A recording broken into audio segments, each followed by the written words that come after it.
동남아 순방 중인 윤석열 대통령이 오늘 한일, 한미일 순서로 연쇄 정상회담에 나섭니다. 최근 북한의 핵위협에 맞설 공동 대응을 논의하고 한미일 3국의 공동 성명을 낼 가능성도 거론되는데요. 순방 일정에 동행하고 있는 취재기자 연결합니다. 조은지 기자. 네, 캄보디아 푸놈펜입니다. 네, 한미일 정상회담은 순방 출국 전부터 발표됐던 일정이고요.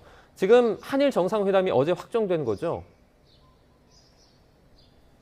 네, 맞습니다. 동남아 순방 사흘째이자 아세안이 열리고 있는 캄보디아 푸놈펜에서 마지막 날인 오늘, 그야말로 윤석열 정부 외교 안보의 하이라이트 슈퍼 선데이라고 할 만합니다. 대통령실 고위 관계자는 어제 오후 브리핑에서 방금 확정됐다면서 윤석열 대통령과 일본 기시다 후미오 총리가 정상회담을 한다고 깜짝 발표했습니다.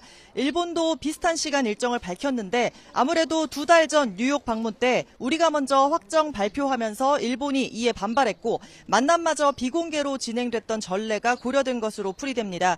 관계자는 한미일 안보 협력이 일종의 추동 역할을 한 것 같다면서 한일 정상 모두 긴밀한 소통의 필요성을 느껴 정상회담에 공히 합의했다고 설명했습니다. 지난 뉴욕 약식회담 때 양국 관계 개선을 위해 강제징용 문제에 집중하고 있다고 콕 집어 말했던 만큼 과거사 문제가 오늘 어느 정도까지 다뤄질지에 시선이 쏠립니다. 한일 정상회담에 이어서 미국 바이든 대통령과의 한미 정상회담 또 한미일 정상회담까지 약 30분 정도씩 잇따라 진행될 예정입니다.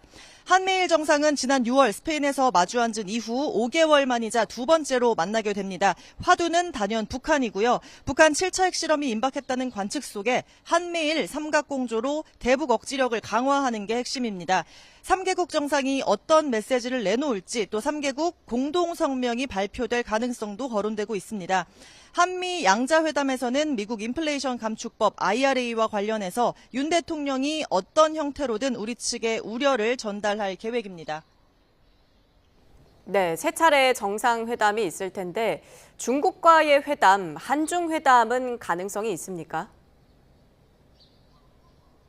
네, 온도차가 미묘하게 느껴지기는 합니다. 사실 동남아 출국 전까지만 해도 중국 시진핑 국가주석과의 회담은 사실상 어렵다. 이게 우리 대통령실의 입장이었는데요. 어제는 계속 지켜봐 주셔야 할 것 같다라고 여지를 남겼습니다. 어제 윤석열 대통령은 아세안 플러스 한중일 정상회의에서 중국 리커창 총리와 나란히 앉았습니다. 입장 전 대기실에서 환담도 했다고 하는데요. 윤 대통령이 먼저 최근 북한의 잦은 도발에 대해 우려를 표했고 리커창 총리는 한반도 비핵화를 위해 중국이 건설적인 역할을 하겠다는 말을 했다고 대통령실이 전했습니다. 윤 대통령은 아세안 플러스 3 모두 발언에서 한중일 정상회의를 포함한 3국 협력 메커니즘도 조속히 활성화하자고 공개 메시지를 던지기도 했습니다.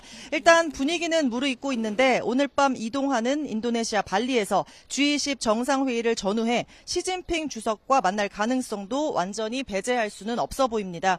오늘 오전에 한미일과 중국, 러시아 등이 참석하는 동아시아 정상회의 EAS도 예정되어 있어서요. 여기에서 어떤 얘기가 오갈지도 주목됩니다. 지금까지 캄보디아 푸놈펜에서 YTN 조은지입니다.